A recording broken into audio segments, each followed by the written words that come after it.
Olá pessoal, meu nome é Anderson Cato, engenheiro agrônomo. Sejam muito bem-vindos a mais um vídeo do canal Dono do Agro. Olá pessoal, meu nome é Donovan Maia, também sou engenheiro agrônomo e nós estamos aqui para te ajudar a se tornar cada dia mais dono do seu negócio.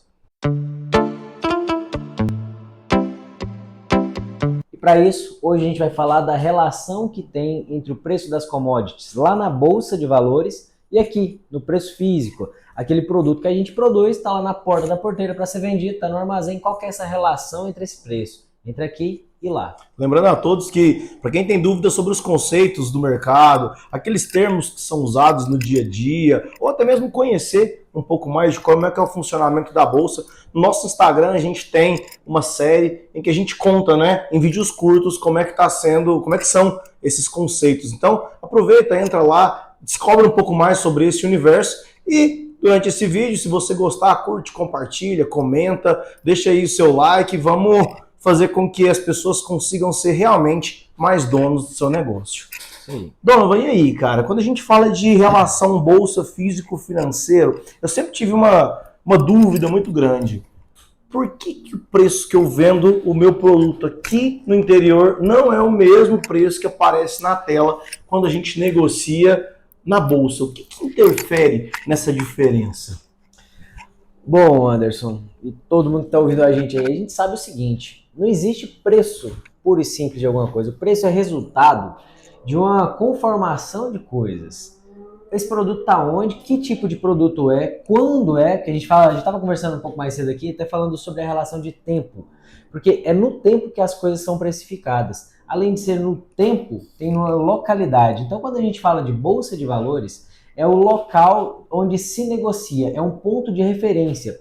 Então, como nós temos lá em Chicago, por exemplo, a CBOT lá, que é a Chicago Board of Trade, que é onde se negocia os grãos lá nos Estados Unidos. É o ponto de referência. Beleza, mas como assim? Qual que é a relação da CBOT com a B3, que é a Bolsa Brasileira, que se fundiu, a Bolsa de Mercadorias e Futuros, né?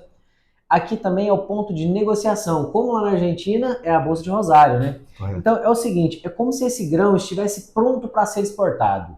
Dali ele está pronto, é o preço mundo. Então dentro das bolsas nós temos os preços. Por quê? Isso quer dizer que esse grão pode transacionar para qualquer lugar do mundo, mas ele está pronto para ser exportado. Agora, é diferente da gente pensar como que esse grão está pronto para ser exportado. Ele tem uma padronização, ele para chegar lá ele custou. Então o preço de cada localidade é muito diferente. O custo de produção que tem para se produzir é muito diferente, que também dado por causa da logística, e o tempo faz variar isso. Agora, tem alguns atributos, né, Anderson, que a gente tem que faz essa variação de preço. Porque a gente tem prêmio, a gente tem época do ano, tem oscilação de mercado, a gente tem logística. Fala um pouquinho, Ricardo, o que faz essa relação, até às vezes aumentar ou diminuir? Porque esse é o grande gargalo do pessoal, às vezes tem um receio da Bolsa. Né? Então, assim, no fim das contas, o que a gente tem na bolsa é um preço de referência, né? Então, é um preço ali que, padronizado os contratos, a bolsa nos dá uma referência de preço. Né? Acho que a gente poderia resumir Sim. dessa forma. Agora, o que acontece? Como você falou, para a gente chegar até a bolsa, até o local de referência, a gente tem custos. Custos transacionais, custos de armazenagem, custos de oportunidades, né? Então, esses custos, eles realmente vão fazer diferença entre o preço da bolsa e o preço do interior. E é bem interessante porque, em alguns momentos, a gente precisa entender quais são realmente referências. As bolsas internacionais trabalham preços base exportação, enquanto bolsas nacionais, como é o caso da B3, trabalham um preço mais voltado para o interior. E é muito diferente a precificação. Só para você ter uma ideia, hoje a gente está negociando milho futuro, né, para a base de exportação a R$ 37,00 no interior de Goiás. Em compensação, para a base de mercado interno, R$ 46, R$ 47,00. Essa diferença ela se dá muito por oferta e demanda. Porque internacionalmente o produto pode sair de qualquer lugar do Brasil. Agora, localmente, principalmente pelos atributos de proteção de cada estado, né, ICMS, enfim, a Lei Candir ela acaba facilitando esse trânsito internacional de commodity, mas entre estados a gente ainda acaba tendo ali alguns tipos de proteção. o mercado consumidor interno acaba pagando um pouco a mais pelo preço do que o mercado externo. E é isso que a gente chama hoje de prêmio, né? Prêmio dentro da localidade, prêmio pela demanda e oferta local. É um pouco diferente do conceito do prêmio da bolsa, né? Que a gente fala, principalmente nos mercados de exportação. Então, assim, hoje eu tenho visto que as oportunidades elas aparecem ao longo do ano por essa pressão de oferta e demanda do produto no local onde ele é produzido. E eu acho que isso daí pode ser algo que dá muita oportunidade para o produtor realmente capitalizar em cima dessa necessidade do mercado. O que você pensa? E interessante a gente falar de prêmio, porque o prêmio, quando o produtor começa a ir atrás das informações, ele fala assim, onde que eu vejo o prêmio? Porque ele já entendeu que existe um prêmio. Eu faço a conta lá na bolsa, se é soja, a gente faz muito conta de dólar por bushel. Então, peraí, aprendi a fazer as conversões, que no Desvendando no Mercado Futuro, vocês vão entender como faz essas conversões. Mas beleza, faz a conversão e fala assim, mas peraí, por que o preço aqui não está assim? Não, porque está com prêmio negativo. Só que esse é o prêmio da exportação, quer dizer que está pouco ou muito demandante o mercado, certo? E aí aquele negócio, né? Você não tem oferta e demanda relativa, mas você tem uma demanda relativa ou uma oferta relativa ao outro lado. Beleza, agora, tem um conceito, o conceito em si de prêmio, ele é mais amplo do que aquele númerozinho que a gente vê lá, quanto está o prêmio no porto. O prêmio, ele pode ser o prêmio que a indústria local está pagando para trazer produto aqui para dentro. Exatamente. Vou dar um exemplo para vocês. Essas oportunidades que o Anderson acabou de trazer é o seguinte, a exportação, a trade, ela é simplesmente um comércio, então ela tem de olhar preço mundo, ela tem que precificar o preço do mundo. Agora, a demanda local, ela não precifica preço mundo, ela utiliza o preço mundo para poder balizar um teto de pagamento ali. Só que até esse teto, ele chega a furar esse teto, porque, olha, para eu trazer, fica mais caro, porque é o preço mundo, mas eu tenho logística reversa, eu tenho que trazer isso para dentro. Então, peraí, para trazer é difícil, é oneroso, eu tenho que ter estrutura, tarará, tarará. Beleza, então quanto é que eu vou poder pagar mais para eu poder encher minha fábrica? E geralmente quem paga prêmio é fábrica, isso. Porque a trading ela é simplesmente transação comercial, agora a planta não. A planta ela tem um produto de valor agregado no final, ela tem vendedores lá na ponta, então assim, é outra dinâmica. Além do que, uma fábrica, gente, ela não pode parar. A planta não para. Os custos são altíssimos para fazer uma planta parar. E aí o que acontece? Eles começam a empilhar, a gente fala empilhar prêmios, ou seja, mesmo que você tenha, se eu tenho, vou falar, B3-20 para Goiás, é um negócio que faz sentido quando a gente fala assim, eu vou gastar R$20 para levar para o porto, no interior de Goiás. É mais ou menos isso aí, depende muito do preço do frete, combustível e tudo. Sim. Mas beleza. Aí, de repente, você fala assim, mas peraí, a indústria está pagando B3-15 no milho, a indústria está pagando B3-14, o que é isso? É a vontade dela de comprar, na verdade, é a necessidade dela de comprar. Então, ela também está pagando um prêmio a mais do que deixar esse milho sair para exportação. E aí eu achei uma coisa muito interessante na sua fala, que é esse menos, B3-, Chicago-.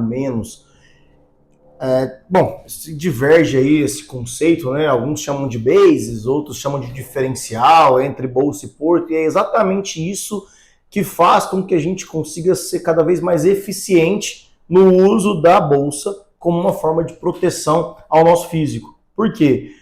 Eu enxergo que esse é um dos poucos fatores que oscilam sem depender da bolsa. Então, pensando no preço de forma geral, o preço que é pago aqui no interior, ele vai oscilando conforme a bolsa. Por quê? Porque a bolsa ela oscila conforme a oferta e demanda, né, mundial ou na região onde a bolsa está inserida. Mas esse diferencial, que eu acho que é essa relação então, né, da bolsa do físico, é que eu acho que tem realmente oportunidade de ganhar dinheiro. Porque eu imagino o seguinte, você me corrija se eu estiver errado, mas eu imagino o seguinte, se eu tenho uma oportunidade de todos os dias saber qual que é o preço da bolsa com o preço do interior e acompanhar esse diferencial, quando isso aí se estreita, pode ser uma boa oportunidade para tomar decisão. De fazer negócio. Se eu estiver vendendo. E quando isso se afasta, é uma excelente oportunidade de eu comprar, se eu for consumidor. Então, eu estou entendendo então aqui no contexto geral que se a gente conseguir acompanhar essa diferença entre o preço da bolsa e o preço do interior, e usar isso como estratégia para que a gente capture as oportunidades, eu posso ganhar mais dinheiro. Interessante isso aí, Anderson, porque assim, muitos produtores falam assim, eu não trabalho com bolsa porque o prêmio varia demais e eu não consigo. Varia, tudo varia, o preço na bolsa varia, o prêmio varia, mas é exatamente isso, entender a dinamicidade do preço. Eu queria fazer um adendo aqui, um negócio interessante, cara. Um amigo meu, um economista muito bom, o Douglas Paranaíba, vou citar ele aqui, ele fez um trabalho outro dia, cara. A gente estava trabalhando na Secretaria de Agricultura e eu com a caraminhola na cabeça pensando, cara, o que é esse negócio de preço de sorgo? Relação do sorgo com o milho. E a gente ficou naquele negócio, cara, é 70%? É 80%? É 85%? E aí é que tá, gente. Porque quando a gente fala assim, ó, o preço da bolsa e do físico descola, é descola mesmo, ele descola e cola toda hora. Só que isso é dinâmica de oferta e demanda. É claro, isso quer dizer o quê? Nós temos que estar imerso, nós temos que ser dono do nosso negócio. Quando você é dono, você entende a dinâmica do negócio. E aí, para você capturar oportunidades em certos momentos, ou para você se proteger no base zero ali em certos momentos. Mas voltando aqui ao sorgo. Cara, eu peguei trocando essa ideia com o Douglas, falei assim, Douglas, eu ia até dar uma palestra, acho que era pra Exalc, cara. E eles convidaram, eu falei assim, Douglas, cara, e era sobre sorgo, e sorgo e milho. Eu falei, Douglas, cara, você já pensou nisso aí? Ele pegou, cara, ele fez um trabalho que eu achei assim, fantástico, e foi muito rápido. Ele falou assim, Douglas, eu peguei uma série histórica e vi preço de milho. Peguei uma série histórica de preço de sorgo, isso no físico, na mesa base. E ele começou a ver essas variações. Aí ele falou assim, cara, mas o interessante é que ele varia entre 70% e 85% do preço do sorgo em relação ao milho. Cara, isso é muito interessante para quem? Para confinamento, para granja, aí é o que você acabou de falar, quando eu estou vendendo ou quando eu estou comprando. E aí até para troca de produtos. Será que eu vou usar milho no confinamento? Será que eu vou usar sorgo? Aí ele pegou e mostrou, cara, um negócio muito interessante. Quando o preço do milho sobe, ele demora um pouco mais para subir e equiparar no mesmo patamar. Ele demora um pouco para corrigir e equiparar. Agora, quando o preço do milho cai, o preço do sorgo cai muito mais rápido. Descola mais. Descola rápido. Você sabe por que isso? Porque é melhor, todo mundo sabe, é melhor consumir milho do que sorgo. Porque tem alguns problemas no sorgo, você tem que fazer uma ração, você tem que mudar ela, tá? É diferente. Então, olha para você ver a estratégia. Cara, supitou o preço de milho, garante o preço de sorgo agora. Tá dentro dessa estratégia que você falou aí de prêmio. E aí olha para você e vê que existe um prêmio de compra na relação de troca entre milho e sorgo. Pode ficar um pouco além, um pouco bagunçado isso, cara, mas eu lembrei disso aqui, acho que faz todo sentido nessa conversa, e principalmente quando a gente tem que entender o que é prêmio, o que é diferencial de bases, o que é bases. Porque isso aí, gente, é tudo nome. E aí, a gente tem que entender conceito. E aí o que eu vejo de interessante, né? De quem está aqui assistindo a gente, quem está buscando entender um pouco mais sobre esse negócio, é que a gente vem falando, no último vídeo a gente falou bastante sobre custo de produção. Né? A gente sempre volta na importância de conhecer o custo de produção para poder tomar melhores decisões. Então, conhecendo o custo de produção, eu consigo capturar essa oportunidade. Por quê? Se a gente já conseguiu colocar no custo da produção uma operação de opção, se a gente conseguiu entender que no custo da minha operação eu consigo capturar essa oportunidade sem perder a noite de sono, acho que isso daí E deixando margem. Aumentando margem, talvez. Então, talvez usar esses momentos de diferencial é aumentar a margem, é capturar valor, né? Então assim, olhando para esse contexto, eu enxergo que não tem como montar uma estratégia eficiente, mesmo que a gente consiga acompanhar e capturar essa oportunidade, se a gente não conhecer nosso custo de produção. Não tem jeito. Você citou a ração. Qual que é o custo para produzir uma ração com milho? Qual que é o custo para eu virar essa ração para sorgo? Será que tem uma relação de ótima entre o preço do sorgo e o preço do milho para a gente decidir se a gente vai usar milho ou usar sorgo? E aí, por que eu não tenho um mercado futuro bem estruturado de sorgo? Será que quando as indústrias começarem a entender essa relação e conseguir ajustar isso para uma relação de ótimo, a gente começa a ter um mercado futuro mais estruturado de sorgo? Será que é esse o caminho? Acho que a gente vai caminhando, e claro que a gente já falou até nos conceitos aqui, o que torna algo commodity. Commodity é que você tem um padrão e aquele padrão ele é aceito em qualquer lugar do mundo. Milho é milho, soja é soja. O sorgo, pela quantidade de produção, ainda é pouco. Então, assim, não se entende como soja. As pessoas ainda têm dúvida, às vezes não sabem. Então, com o aumento de produção, isso vai chegar lá, né? Mas, pessoal, eu queria até... Então, vamos dar uma resumida aqui, que é nesse tema nosso. Qual que é a relação preço de bolsa e preço de físico? É diferente por causa do basis ou diferencial de base.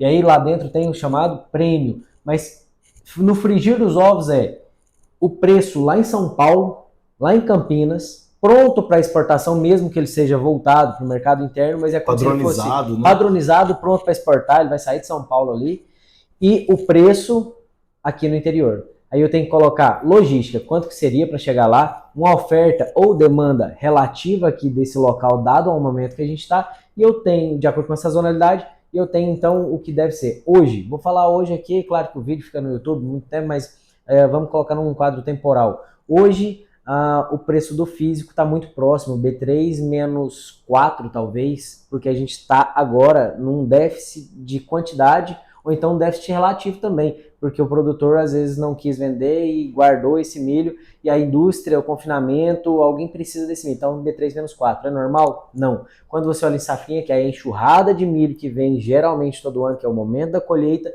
a exportação leva mais. Aí sim ela faz conta no B3 menos 20, B3 menos 22. E isso vai ter influência, então, tanto de oferta e demanda. Na verdade, a oferta e demanda vai causar volatilidade nos preços, volatilidade no diferencial de base, e aí até para quem especula pode ser uma oportunidade, né? Pode ser uma oportunidade de enxergar, poxa, tá uma relação muito próxima. Será que existe, então, a chance disso descolar? Se existe a chance disso descolar, como é que o mercado vai reagir a esse descolamento? Será que o produtor deixa de vender se o diferencial ficar muito grande? Eu vou entrar no negócio que você falou, custo. A parte do custo de produção, mas ela voltada para você saber a questão de quando você carrega, custo de carrego. Porque tem custo de produção e custo de carrego. É porque você vai falar assim, não, peraí, se nessa época que falta milho é B3 menos 4, para que eu vou vender no B3 menos 20? Tá bom, meu amigo, você tem que padronizar, armazenar isso, carregar isso financeiramente e tem o custo da oportunidade. Quando você joga isso tudo na conta, você entende por que está virando B3-4 agora. Não tem almoço grátis. Isso tem um custo. E por falar em custo, já vou deixar aqui, né? Entra no nosso Instagram, vocês vão ver lá que tem a planilha de custo de produção, que é onde você exatamente vai conseguir enxergar o quanto você pode vender. Não adianta achar ruim. Olha, B3 está R$70, por que meu milho está 50? Por que meu milho está 45? Entenda o custo de produção, deu margem, fez sua proteção, é porque realmente faz sentido você às vezes vender no B3-20, B3-22. Tem o custo, inclusive, logístico da fazenda até o armazém, e esse B3-20 às vezes já é colocado. Então você tem esse custo para levar lá. Então assim, falar de basis, falar de diferencial de base tem tudo a ver com custo e tem a ver com o que nós entendamos. Até porque quando a gente faz uma trava na bolsa, a gente chama indexação. Você tem um indexador lá na frente, que é o preço referência em relação ao seu. Se você vai ganhar na alta, sobe lá, sobe aqui. Se cai lá, cai aqui. Assim, isso num hedge normal. Numa proteção, numa call ou numa put, você protege uma das duas pontas. Mas sempre o indexador é o número, o valor que está na bolsa. Certo, cara? Show de bola. Então quer dizer que no final das contas a gente precisa conhecer o custo para aproveitar novo, a oportunidade. Né?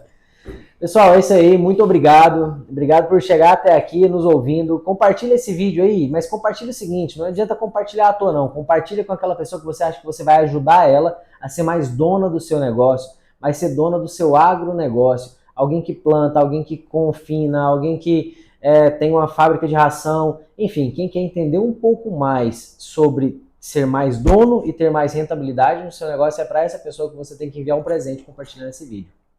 Até mais, pessoal.